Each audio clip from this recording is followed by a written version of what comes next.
এখনো কেন খবরের কাগজে দেখতে পাই, এখনো কেন সংসদ সচিবালয়ে জয় বাংলা স্লোগান দেখতে পাই, এখনো কেন আমাদের গুরুত্বপূর্ণ স্থান সংসদ সচিবালয়ে আগুন দেখতে পাই? কারণ যারা 16 বছর নিষ্পেষিত করেছে বাংলার মানুষকে, যারা হাজার হাজার কোটি টাকা লুট করে বিদেশের বাড়িতে সম্পদ অর্জন করেছে, বাড়ি করেছে, গাড়ি করেছে,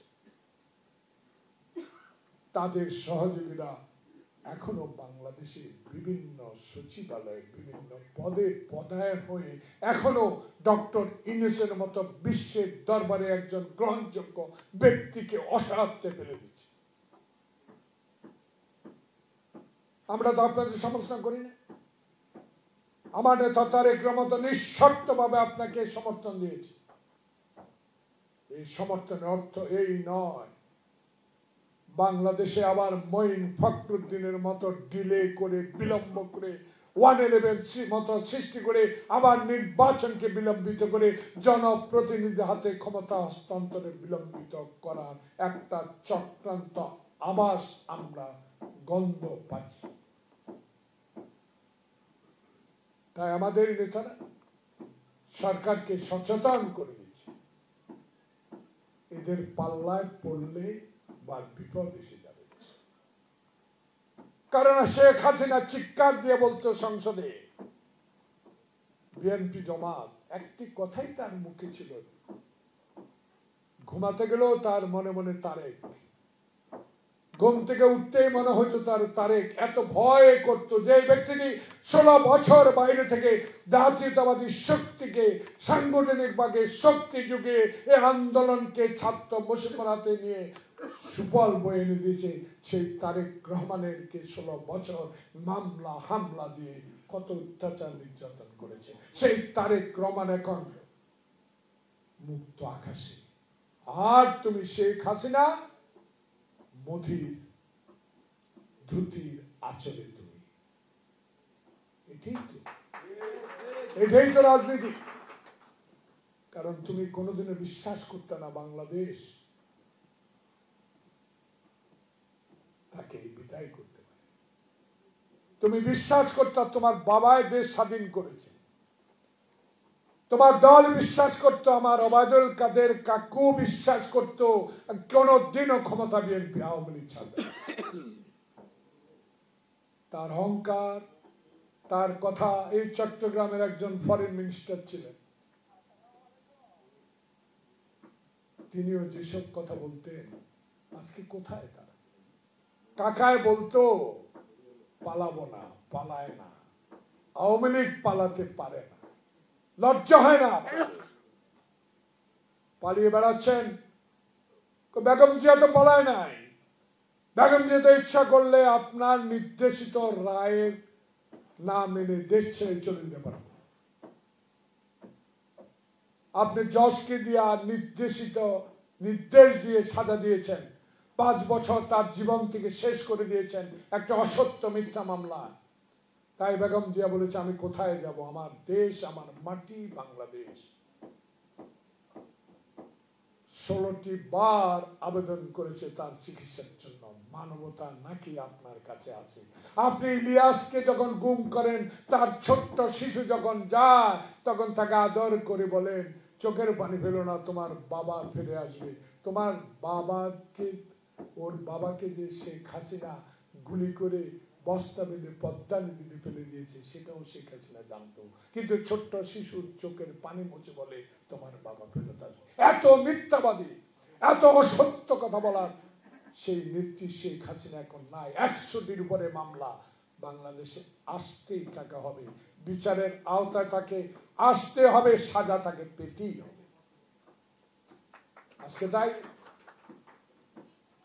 রাজনৈতিক অঙ্গনে আমাদের নেতা তারেক রহমান স্পষ্ট বলে দিয়েছে, আর একা দলে নয়, সকল আন্দোলনরত দলকে নিয়ে আমরা ইলেকশন করব, ক্ষমতায় যাওয়ার চেষ্টা করব।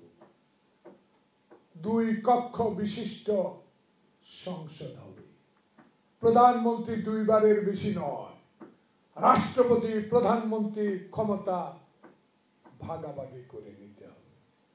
যদি সত্যিকার অর্থে আপনার মতো শেখ হাসিনার মতো কথা যদি তারেক রহমান বলতো, ক্ষমতায় যাব, স্বৈরাচারী কায়দা দেশ চালাবো বলতে পারতো, কোনদিনও শহীদ জিয়ার জ্যেষ্ঠ সন্তানের কথা বলে নাই। সকল অত্যাচার, সকল অবিচার সহ্য করে বাংলাদেশে মানুষের জন্য 16 বছরে দেশের বাইরে থেকে কাজ করে যাচ্ছে। আজকে দেখুন প্রত্যেকটি কথা বাংলাদেশের 85% মানুষ তারেক রহমানের কথা এখন বিশ্বাস। ক্ষমতা বড় নয়, বড় হলো জনগণ, আল্লাহ রসুল। আওয়ামী লীগকে পুনর্জীবিত করেছে শহীদ জিয়া। সেই শহীদ জিয়ার পতনের পিছনে শেখ হাসিনা মানুষ বলে। দেখুন জিয়াউর রহমান যদি সেদিন শেখ হাসিনাকে রাজনীতি করতে না দিতেন, আমার মনে হয় জনগণ বলা শুরু করেছে জিয়াউর রহমান চট্টগ্রামে সেদিন নিহত হতেন। আজকে এরশাদ ওই শেখ হাসিনাকে এনে পুনর্বাসন করতে চেয়েছে 96 সালে ভোট করে। সে এরশাদের দল জাতীয় পদে আজ বিলীনের পথে। দেখেন 111-এর সময় মঈন ফখরুদ্দিনকে সমর্থন দিয়ে সেদিন বিডিআর মিটুনিতে 75 জন সেনাবাহিনীকে, এই মঈন ফখরুদ্দিন শেখ হাসিনাকে যদি সেদিন সমর্থন না দিত, বাংলাদেশে বিএনপির মতো আটলান্টিক মহাসাগরের দল 25টি সিট পেত না। সেদিন এই পুনর্বাসন আওয়ামী লীগকে করেছিল এই মঈন ফখরুল্লাহ, বিনিময়ে 75 জন দেশপ্রেমিক সেনাবাহিনীকে জীবন দিতে হবে। এই জামাত একবার জনগণ বলা শুরু করেছে, আমার কথা না। জামাত আমাদের রাজনৈতিক পার্টনার, আন্দোলন সংগ্রামী ছিলাম। আমি বিশ্বাস করি সেদিন জামাতে ইসলাম সে আওয়ামী লীগকে পুনর্বাসন করে পেয়েছে কি নেতাদের ফাঁসি। এই দলকে বিশ্বাস করা যায় না, বিষাক্ত সাপকে বিশ্বাস করা যায়, আওয়ামী লীগকে বিশ্বাস করা যায়। আওয়ামী লীগ হলো ক্ষমতা। তাই শেখ মুজিব বলতো, কিরে আমি রাতে শুতে গেলে দেখি ডানে চোর বামে চোর, গোলাম মোস্তফা 6 কোটি কম্বল, আমার কম্বলটা কত? ব্যাংক ডাকাতি হয়, ব্যাংক চুরি হয়, ব্যাংকের রিজার্ভ চুরি হয়। শেখ হাসিনার হাসি কোনোদিন যায় না। শেখ হাসিনা অহংকার আল্লাহ কোনোদিন সহ্য করে। তাই আজকে এই জাতীয়তাবাদী শক্তি আপনাদেরকে এখন দেশ গড়ার কাজে লাগতে হবে। ক্ষমতা বড় নয়, সবচেয়ে বড় জনগণ। এই জনগণকে রক্ষা করতে হলে শেখ হাসিনার দিনের ভোট দিনে রাতে যেন না হয়, দিনেই করতে হবে। আয়নাঘর আর তৈরি করা যাবে না, র‍্যাব দিয়ে মানুষকে আর গুলি করা যাবে না, মানুষকে গুম করা যাবে না, মানুষকে খুন করা যাবে না। দরজা করে ঘুমাবার ব্যবস্থা করতে হবে। এমন একটি সরকার কায়েমের জন্য, এমন একটি নির্বাচনের জন্যই তারেক রহমান অপেক্ষা করছে। ইনশাআল্লাহ জাতীয়তাবাদী চট্টগ্রাম সেনবাগ জাতীয়তাবাদী শক্তির কাছে আমি বলে যেতে চাই, তারেক রহমান তারেক রহমানে, তারেক রহমান তারেক রহমানে অপেক্ষা করেন না। দু একটা ত্রুটি কাজ যে আমরা করি নাই এর মধ্যে, সেটা অস্বীকার করি, কিন্তু অ্যাকশন সাথে সাথে। তাই জনগণ বলা শুরু করেছে তারেক রহমানই হতে পারবে সঠিক নির্বাচনের সঠিক নেতা। এই বিশ্বাস আমাদের দলের আছে। আমরা তাই আল্লাহকে, রসুলকে বিশ্বাস করি, জনগণকেও বিশ্বাস করি।